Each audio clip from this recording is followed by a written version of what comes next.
Good evening, ladies and gentlemen. The topic for the purposes of this assignment is Irish American immigration experience.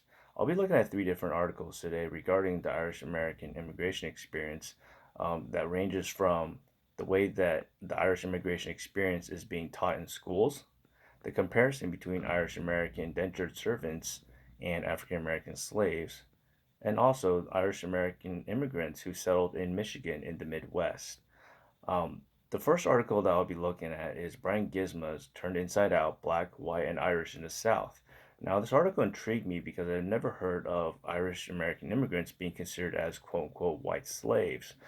So, therefore, I chose this article because it drew a comparison between Irish American immigrants and African slaves who were imported into the United States. One interesting aspect to point out was that African Americans who were enslaved actually cost more than the initial Irish Americans who came over as indentured servants. So, therefore, planters always wanted to make sure that they turn a profit on their plantations, actually tried to buy more Irish American indentured servants versus African American slaves.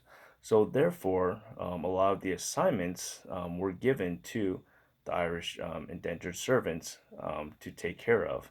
Now, one main difference is that Irish Americans who came over as indentured servants were free technically after 7 years because that was the term of their indenture. So Brian Gizmo points these different aspects out, and he looks at the different newspaper articles of that time. And one resource that I think he really treasure mined was that of the planners' journals and their daily log sheets, in which they kept meticulous records of their financial transactions. And he specifically points that out in terms of the cost of slaves, the amount of profit that the slaves generated versus indentured servants, the costs of both, and etc.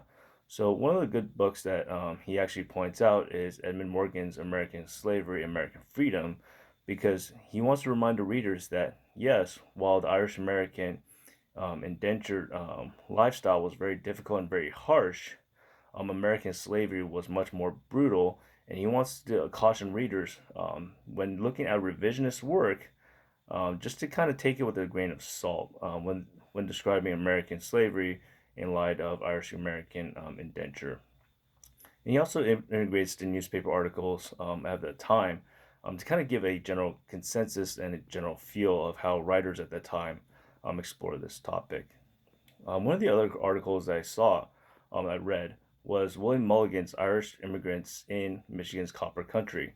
Now, this intrigued me because whenever I thought of initial Irish American immigration, I thought they went to the northern seaboard cities and also to the south, as I learned later on. So I was really surprised that some of them went to the Midwest, especially as copper miners. That definitely did not register with me initially, but as I read on, a lot of them actually came over with experience in copper mining. So that intrigued me as well.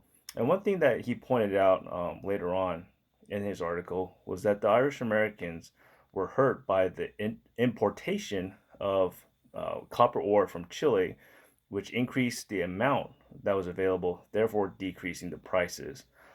So he also explores some of the newspaper articles from that time frame, from the 1830s to about the 1870s, talking about the Irish Americans who came over into Michigan. And he also points out how some of those newspaper articles were actually very racist towards them.